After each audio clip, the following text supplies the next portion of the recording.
بسم اللہ الرحمن الرحیم۔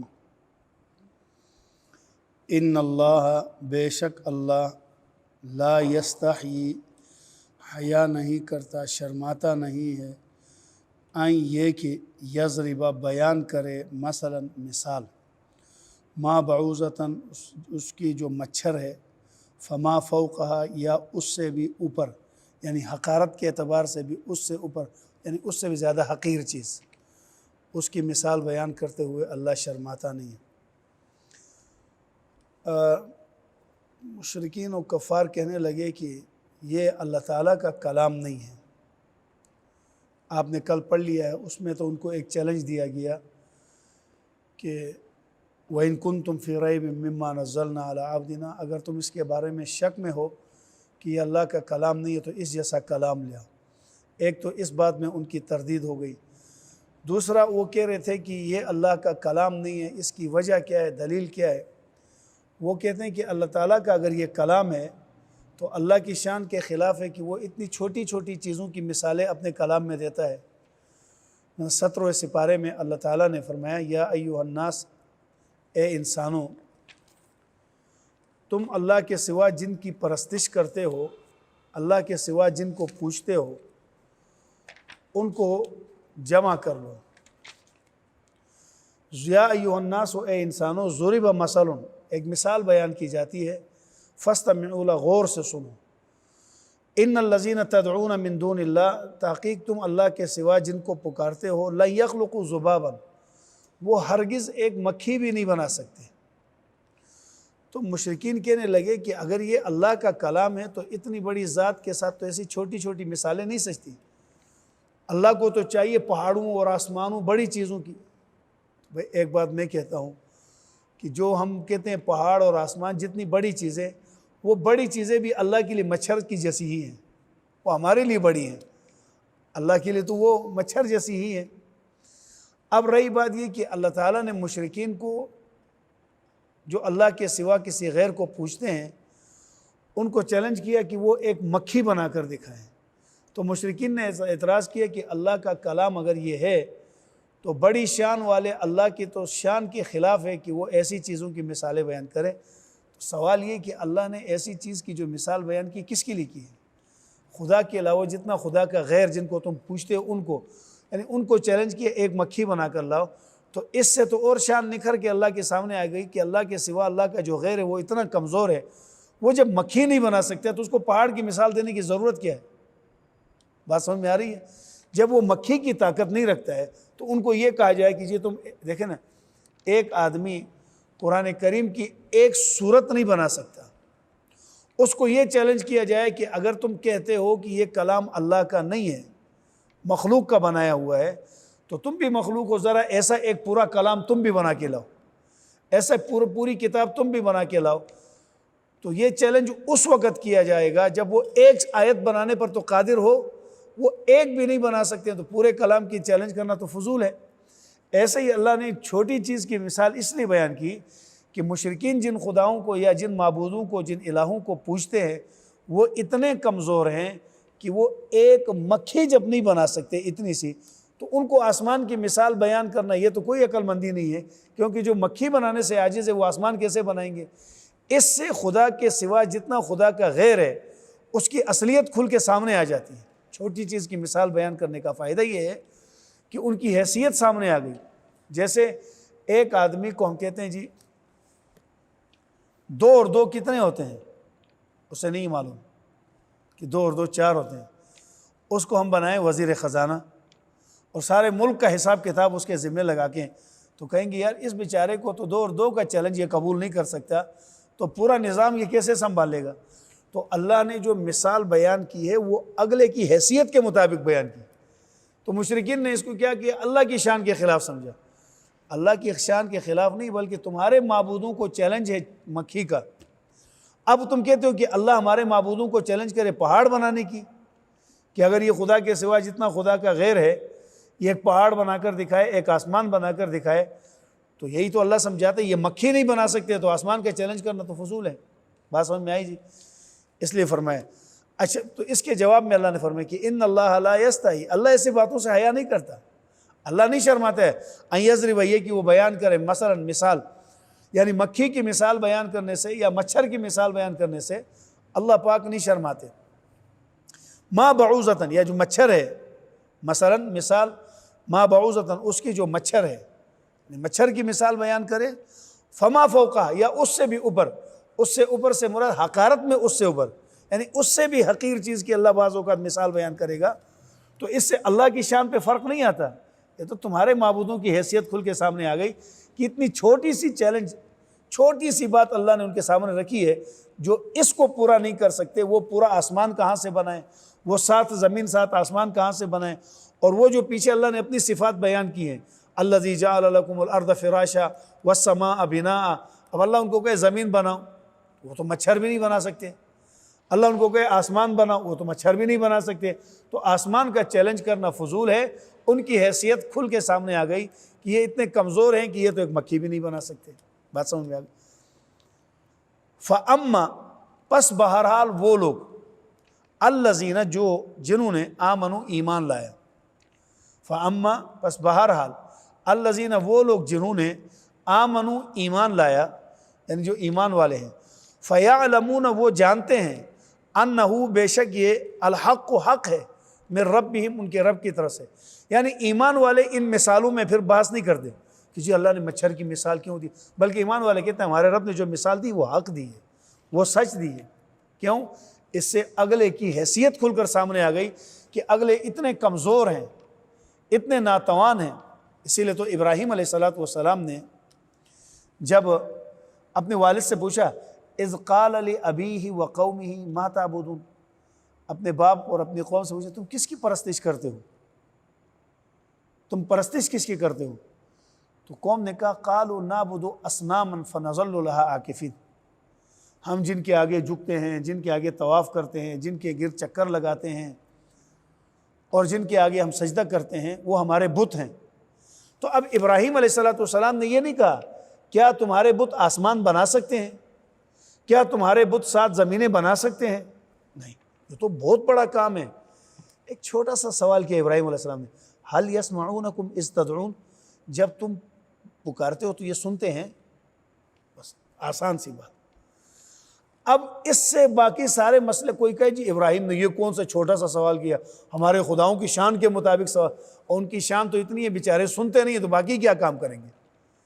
تو فرمایا هل يسمعونکم اذ تدعون، جب تم پکارتے ہو انہیں تو یہ سنتے ہیں، او ينفعونکم، یا یہ تمہیں کوئی نفع پہنچا سکتے ہیں، او یضرون، یا کوئی نقصان دے سکتے ہیں۔ اب قوم کے پاس جواب نہیں تھا اس کا، تو انہوں نے کیا کہا، او ینفعونکم او یضرون، آگے کیا کہا قرآن میں، کیسے آتا ہے آگے؟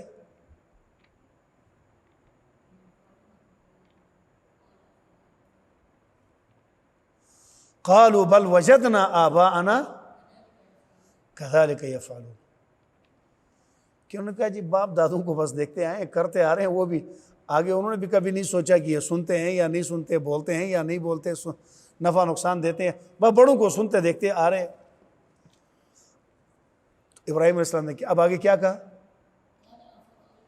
قال افرأيتم ما كنتم تعبدون انتم وآباؤكم الاقدمون فإنهم عدو لي الا رب العالمین۔ پھر ان کے خداؤں کے بارے میں اور ان کی کمزوریوں کو بیان کر کے فرمایا میں تو اس خدا کو مانتا ہوں، الذی خلقنی فہو یہدین، وہ میرا رب جس نے مجھے پیدا کیا اور سیدھا راستہ دکھایا، اور وہ اللہ جو والذی یمیتنی ثم یحیین، وہ اللہ جو مارتا ہے اور جلاتا ہے، وَإِذَا مَرِضْتُ فَهُوَ یشفین، وہ جو بیماروں کو شفا دیتا ہے، اور والذی یحیی ویمیت، وہ اللہ جو مارتا ہے اور بچاتا ہے، اور وہ اللہ جو کھلاتا ہے، اور پھر اب اللہ کی صفات بیان۔ اب یہ کام جو ابراہیم علیہ السلام نے اپنے رب کے پیش کیے، یہ کام ان سے نہیں پوچھا تمہارے خدا ایسا کر سکتے؟ کیوں؟ تمہارے والے تو پہلے نمبر پر ہی اتنے کمزور ہیں، وہ جب سنتے نہیں ہیں تو کھلائیں گے، پکار سن کر مدد کہاں سے کریں گے، بیماریاں کیسے دور کریں گے، وہ تو سنتے ہی نہیں ہیں۔ تو اس لیے یہاں اللہ جل شانہ نے چھوٹی چیز کی مثال دے کر یہ بات سمجھائی ہے کہ جن کا غیر، اللہ کا غیر اتنا کمزور ہو کہ وہ مکھی تک کے بنانے سے عاجز ہے، تو اس سے یہ امید رکھنا کہ یہ آسمان بنائیں، یہ زمینیں بنائیں، یہ انسان بنائیں، یہ ناممکنات میں سے۔ تو مشرکین نے تو اس بات کو سمجھا نہیں اور اعتراض کیا، اور ایمان والوں نے فَأَمَّا الَّذِينَ آمَنُوا، پس بہرحال وہ لوگ جو ایمان والے ہیں، فَيَعْلَمُونَ وہ جانتے ہیں، جانتے بمانا وہ مانتے ہیں، یقین رکھتے ہیں اس بات پر، أَنَّهُ الْحَقُّ یہ حق ہے، من ربہم ان کے رب کی طرف سے، یعنی یہ جو مثال ہے یہ بالکل صحیح ہے۔ وَأَمَّا الَّذِينَ اور بہرحال وہ لوگ جنہوں نے کفر کیا، فَيَقُولُونَ وہ کہتے ہیں، ماذا اراد اللہ، اللہ کا کیا ارادہ ہے، بہذا مسئلہ ایسی مثالوں سے، یعنی اللہ ایسی مثالیں دے کر کیا کہنا چاہتے ہیں۔ وہ اپنی کمزوری کو سمجھنے کی بجائے اللہ پر اعتراض کرنے لگے، اور اللہ کیا چاہتا ہے، اللہ تم جیسے لوگوں کو یہ بتانا چاہتا ہے کہ تمہارے معبود اتنے کمزور ہیں وہ مکھی نہیں بنا سکتے۔ اب ایمان والوں نے تو اس کو مان لیا، اور کفار نے ماننے کی بجائے کیا کہا، فیقولون وہ لوگ جنہوں نے کفر کیا وہ کہتے ہیں، ماذا اراد اللہ کیا چاہتا ہے اللہ پاک، بہذا مسئلہ ان مثالوں سے، تو اللہ پاک نے فرمایا یضل بہ کثیرا، ایسی مثالوں سے یضل گمراہ ہوتے ہیں بھی اس کے ذریعے کثیرن بہت سارے لوگ۔ اب بہت سارے نے تو اعتراض کر لیا کہ اللہ پاک ان مثالوں سے کیا چاہتا ہے، اللہ کی شان کے خلاف ایسی مثالیں نہیں دینی چاہیے، تو وہ ایسی باتیں کر کے گمراہ ہو گئے۔ وَيَهْدِي بِهِ كَثِيرًا اور بہت سارے اس سے ہدایت پا گئے، انہوں نے کہا نہیں ہمارے رب نے جو مثال دی ہے، اللہ کی مثالیں بھی سچی، اللہ کی باتیں بھی سچی۔ انہوں نے قیل و قال نہیں کی بلکہ اللہ کی مثال کو سچ اور حق مانا، پر میں بہت سارے لوگ وہ تھے جو اس سے ہدایت پا گئے۔ وَمَا يُضِلُّ بِهِ اور اس سے گمراہ نہیں ہوتے ہیں، کس سے، ان مثالوں سے، یعنی ایسی مثالیں سن کر گمراہ نہیں ہوتے، الا الفاسقین مگر فاسق لوگ۔ یہاں فاسق سے مراد کافر ہیں، فاسق نافرمان مسلمان کو بھی کہتے ہیں جو عمل میں کمزور ہو، اور فاسق کافر کو بھی کہتے ہیں جو عقیدے کا منکر ہو۔ تو یہاں پر جو فاسق ہے اس سے مراد کافر ہے، یعنی ایسے مثالوں سے گمراہ نہیں ہوتے مگر فاسق یعنی کافر لوگ۔ اب کافر اور فاسق کی صفات کیا ہے، کن کو فاسق کہیں گے، الذین ینقضون عہد اللہ، الذین فاسق وہ ہیں جو ینقضون توڑتے ہیں عہد اللہ اللہ کے ساتھ کیے ہوئے عہد کو، من بعد میثاقہ بعد اس کو مضبوط کرنے کے، معاہدہ کرنے کے بعد، میثاق معاہدہ کرنے کے، وہ معاہدہ کون سا تھا جو توڑا، روز محشر اللہ جل شانہ نے ہم سب کی روحوں کو جمع کر کے پوچھا الست بربکم، الست بربکم کیا میں تم سب کا رب ہوں، تو وہاں سب نے کہا تھا قالوا بلا، قالوا بلا، اے رب ہمارے تو ہمارا رب ہے، یہ بات سب نے کی تھی۔ اب جب سب نے یہ بات کی تھی وہاں پہ، تو دنیا میں آ کر جنہوں نے اس معاہدے کو توڑ کر کفر اختیار کیا، اللہ فرماتے ہیں وہی کافر اور فاسق ہیں جو توڑتے ہیں اللہ کے عہد کو۔ وہاں تو سب نے کہا کہ ہم تجھے اپنا رب مانیں گے، یہاں آ کر رب چھوڑ کر اللہ کے غیر کے پیچھے لگ گئے۔ بات سمجھ میں آ گئی جی، من بعد میثاقہ اس سے معاہدہ کرنے کے بعد، وَيَقْطَعُونَ اور توڑتے ہیں ما امر اللہ اس چیز کو جس کو اللہ نے حکم دیا ہے، بھی کہ اس کو ایوصلا جوڑ دیا جائے، رشتہ داری، تعلقات، آپس کے تعلقات، رشتہ داری، ان کو توڑ دیتے ہیں۔ وَيُفْسِدُونَ فِي الْأَرْضِ اور زمین پہ فساد پھیلاتے ہیں، یہ ان کی صفات ہیں، رشتہ داریوں کو توڑنا، قوم قبیلوں کو توڑنا، اور اللہ کے ساتھ کیے ہوئے معاہدوں کو توڑنا، اور زمین میں فساد کرنا۔ اولئک هم الخاسرون یہی وہ لوگ ہیں جو نقصان اٹھانے والے ہیں۔ کیف تکفرون، یہ رکوع پورا کروں، 2 آیتیں نیچے، کیف تکفرون کیسے کفر کرتے ہو تم، باللہ اللہ کے ساتھ، یعنی اللہ کا کیسے انکار کرتے ہو، وکنتم امواتا تم تھے مردہ، یعنی تمہارا وجود نہیں تھا، فاحیاکم اللہ نے تم کو زندہ کیا، ثم یمیتکم پھر وہ تم کو مارے گا، ثم یحییکم پھر وہ تم کو زندہ کرے گا، ثم الیہ ترجعون پھر اسی کی طرف تم لوٹائے جاؤ گے۔ دیکھیں کیف تکفرون باللہ تم کیسے اللہ کا انکار کرتے ہو۔ تو پیچھے سے بات چل رہی تھی رسالت کی اور قرآن کی، انہوں نے اللہ کا انکار نہیں کیا تھا، انہوں نے رسول اکرم صلی اللہ علیہ وسلم کی رسالت کا انکار کیا تھا۔ تو ہونا یہ چاہیے تھا وَكَيْفَ تَكْفُرُونَ بِالرِّسَالَةِ یا وَكَيْفَ تَكْفُرُونَ الرَّسُولِ تم کیسے رسول کا انکار کرتے ہو، لیکن اس کی جگہ اللہ نے فرمایا وَكَيْفَ تَكْفُرُونَ بِاللَّهِ تم کیسے اللہ کا انکار کرتے ہو۔ انہوں نے انکار تو رسول کا کیا تھا، اللہ کا نہیں کیا تھا۔ تو سوال یہ ہونا چاہیے کہ تم رسول کا انکار کیسے کرتے ہو، اللہ کا ذکر کیوں کیا؟ تو مفسرین فرماتے ہیں رسول کا انکار در حقیقت میں اللہ کا انکار ہے، کیونکہ رسول کو تو اللہ نے بھیجا ہے۔ جس نے رسول کا انکار کیا گویا اس نے اللہ کا ہی انکار کر دیا۔ اس لیے رسول کے کفر کو، یعنی رسول کی ذات کے ساتھ جو انکار کر کے کافر ہو جائے اس کو گویا اللہ کی ذات کا منکر قرار دیا گیا۔ تم کیسے انکار کرتے ہو اللہ کا؟ آگے کس اللہ کا؟ وَكُنْتُمْ أَمْوَاتًا، تم مردہ تھے، یعنی پہلے تمہارا وجود ہی نہیں تھا۔ فَأَحْيَاكُمْ، تمہیں زندہ کیا۔ پہلے ہمارا وجود نہیں تھا نا، ہمیں زندہ کیا، اب ہم زندہ چل رہے ہیں۔ پھر کیا کرے گا اللہ؟ ثُمَّ يُمِيتُكُمْ، پھر تم کو مار دے گا، پھر ہم لوگ مر جائیں گے۔ ثُمَّ يُحْيِيكُمْ، پھر تمہیں زندہ کرے گا۔ تو جب مر کر پھر دوبارہ زندہ کرے گا، معلوم ہوتا ہے قبر کی زندگی سے اللہ ہمیں دوبارہ اٹھائے گا۔ ثُمَّ إِلَيْهِ تُرْجَعُونَ، پھر تم سب اسی کی طرف لوٹائے جاؤ گے، یعنی میدان حشر میں قیامت میں ہم اللہ کی طرف دوبارہ لوٹائے جائیں گے۔ پھر اللہ کی صفات بیان کی۔ هُوَ الَّذِي، اللہ وہ ذات ہے، خَلَقَ لَكُمْ، جس نے پیدا کیا تمہارے لیے، مَا فِي الْأَرْضِ جَمِيعًا، جو کچھ زمین میں ہے۔ زمین کی ہر چیز کو اللہ نے تمہارے نفع کے لیے بنایا۔ یہ شجر، یہ حجر، یہ درخت، یہ فصلیں، یہ پھل فروٹ، یہ سبزیاں، یہ جانور، یہ اللہ نے تمہارے لیے پیدا فرمائے۔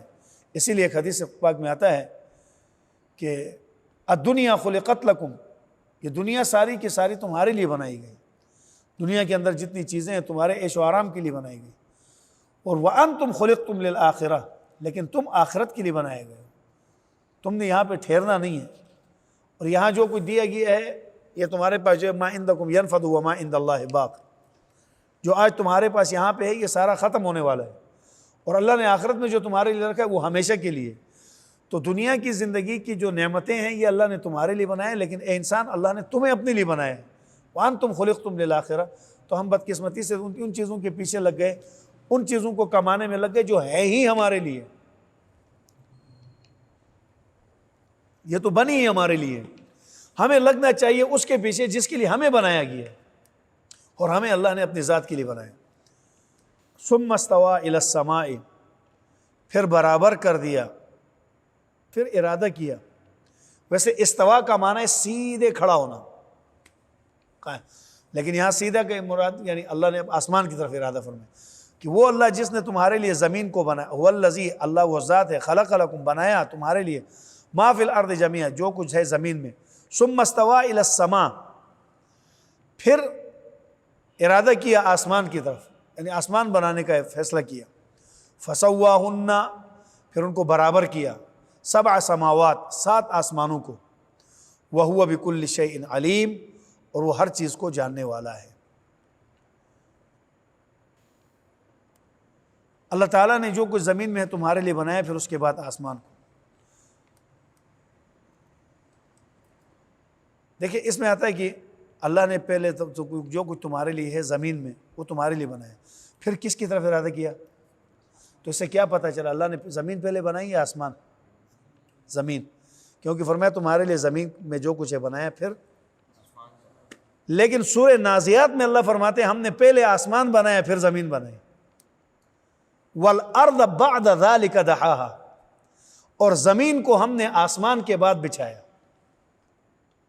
اب اشکال آ گیا نا، آیت کے درمیان تعارض آ گیا کہ وہاں اللہ فرماتے ہیں زمین بعد میں آسمان پہلے، یہاں اللہ فرماتے ہیں زمین پہلے آسمان بعد میں۔